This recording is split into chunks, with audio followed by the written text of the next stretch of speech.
తర్వాత వృశ్చిక రాశి. వృశ్చిక రాశిలో రవి సంచారం దాదాపు నవంబర్ ఆ ప్రాంతాల్లో. ద్వితీయ పంచమాధిపతి అయినటువంటి గురువు అష్టమంలో ఉండి ద్వితీయాన్ని చూడడం మూలంగా వీరికి స్పెక్యులేషన్ ద్వారా డబ్బులు వచ్చేటువంటి అవకాశం ఉంది. అలాగే పిల్లల ద్వారా, అంటే పిల్లల మీద మీరు పెట్టుబడి పెట్టి చదివించినట్టే వాళ్ళని, లేదా పిల్లల పేరు మీద మీరు చిన్నపిల్లలుగా ఉన్నప్పుడు వాళ్ళ పేరు మీద ఏదైనా సర్టిఫికెట్స్ వగేరా తీసుకుంటే అది మంచి లాభదాయకంగా ఉంటుందని మనం చెప్పచ్చు. అలాగే కేతువు లగ్నాత్ దశమంలో ఉండడం మూలంగా కేతువు రవిని సూచిస్తున్నాడు కాబట్టి కొంత వాళ్ళ అధికారులతోటి, ఎవరైతే ఉద్యోగస్తులైతే ఉంటారో వాళ్ళ అధికారులతోటి కొంచెం ఇబ్బంది కలిగేటువంటి అవకాశం ఉంటుంది. కాబట్టి రాహుకేతువులకి పరిహారం చేసుకోవాలి. అలాగే కందులు కూడా దానం ఇస్తే బాగుంటుంది అని మనం చెప్పవచ్చు.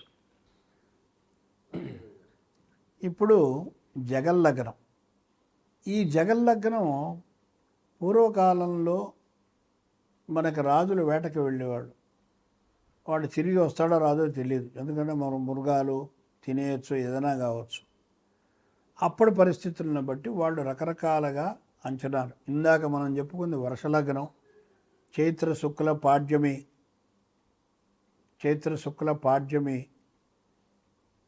ఏ సమయానికైతే లగ్నం ఏర్పడుతుందో ఆ లగ్నాన్ని బట్టి ఇందాక చెప్పుకున్నాం.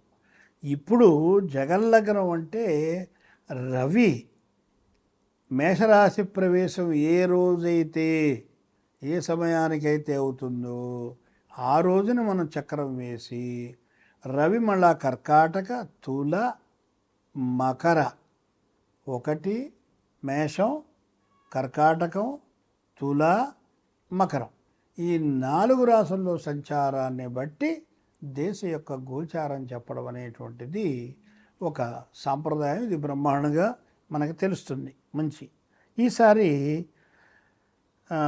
రవి 14వ తారీఖు 11 గంటల 47 నిమిషాలకి మేషరాశి ప్రవేశం.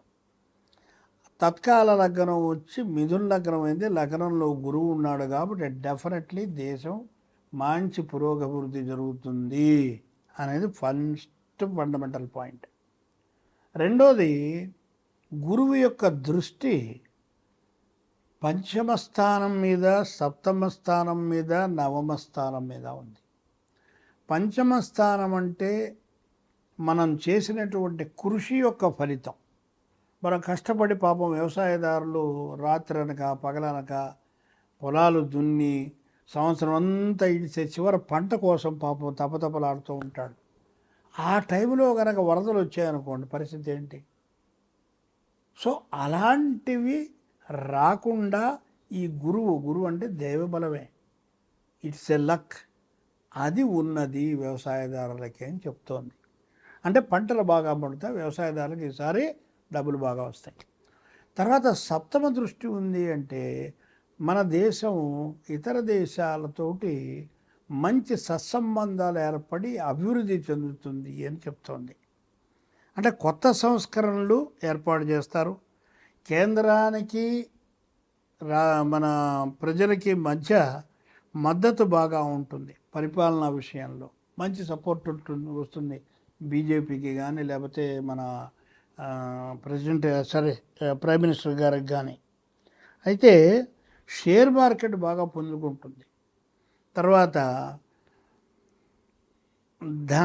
ధనాగారము అంటే ఫైనాన్షియల్ స్టేటస్కి ముఖ్యంగా మన దేశానికి ఏ విధమైనటువంటి ఆర్థిక సంక్షోభం ఈ సంవత్సరం ఉండదు.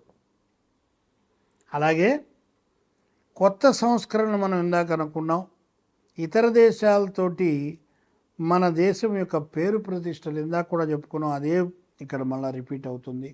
అంతరిక్ష పరిశోధనలో ఇతర దేశాలతోటి నువ్వు డి అంటే డి అనే లెవెల్లో మన ఇండియా ఉంటుంది, అందులో డౌట్ లేదు. అంటే ఏ అణు సంబంధమైనది కావచ్చు, అంతరిక్షమైనది ఏదైనా సరే ధీటి.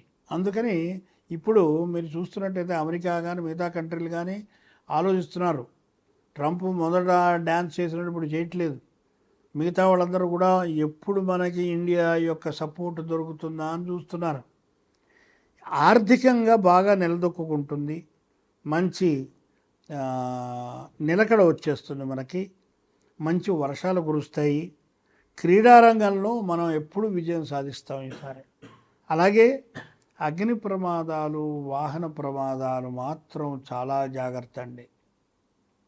ప్రతి ఒక్కరికి ఇది అన్ని రాసుల వాళ్ళకి చెప్తున్నాను, ఓన్లీ ఏనాడు శని వాళ్ళకి అని ఎక్కడా లేదు. ప్రతివాడికి కూడా ఈ గురువు యొక్క సంచారము ఎక్కడో అక్కడ మనం జాగ్రత్తగా ఉంటాం, ఆతడు బర్రని వచ్చి కొట్టిపోతాడు. ఆగి ఉన్నటువంటి వాహనాలను కూడా కొట్టినటువంటి మనకి ఉదంతాలు చాలా మనకి తెలుసు అది వరకు. అలాగే సాగునీటి ప్రాజెక్టులు, మంచి ఇరిగేషన్ ప్రాజెక్ట్స్ మంచి డెవలప్మెంట్ అవుతుంది. అలాగే దేశీయ పరిశ్రమలకి కూడా మంచి అభివృద్ధి వస్తుంది. అంటే ఇతర దేశాల్లో డిమాండ్ పెరుగుతుంది. మన దగ్గర ఉన్నటువంటి పరిశ్రమలు ఏవైతే ఉన్నాయో అది వరకు ఉండేవి భారతదేశంలో, ఇప్పుడంతా పాశ్చాత్య పిచ్చిబట్టి వెనకెళ్ళిపోయినాయి. ఇవన్నీ మళ్ళీ రివైవ్ అవుతాయి. రివైవ్ అయ్యి వాళ్ళు నిలదొక్కుంటారు. దానివల్ల దేశానికి కూడా ఆర్థికంగా మంచి డబ్బు వస్తుంది. అలాగే ఆయుధ పరిశ్రమ ఒకటి మనకి బాగా అభివృద్ధి చెందేటువంటి అవకాశం కనబడుతుంది. అలాగని రాబడి కన్నా ఖర్చు ఎక్కువ. ఎందుకనంటే మనం కొత్త కొత్త ప్రయోగాలు చేసేటప్పుడు వాటి మీద ఇన్వెస్ట్మెంట్ చేయాలి, తప్పదు. సో ఆ విధంగా తప్ప చెడుగా కాదు. అయితే ఇంటర్నేషనల్ లెవెల్లో హోటల్స్ని నిర్మించడం అనేటువంటి లెవెల్కి మనం ఎదుగుతాం. ఇంటర్నేషనల్ హోటల్స్ ఉంటాయి, దానివల్ల మన దేశానికి డబ్బులు వస్తాయి.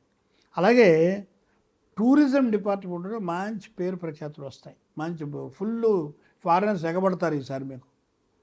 అలాగే ఇంకొకటి మాత్రం చెప్పదలుచుకున్నాను అందరికీ కూడాను, పాలకులకి దయచేసి దండం పెట్టి చెప్పేది ఏమిటంటే, రాబోయేటువంటి ప్రకృతి వైపరీత్యాలు, తుఫాన్లు, అలాగే ఇతర సంఘటనలు, దేశంలో భూకంపాలు, ఇవన్నీ కూడా వచ్చేటువంటి అవకాశం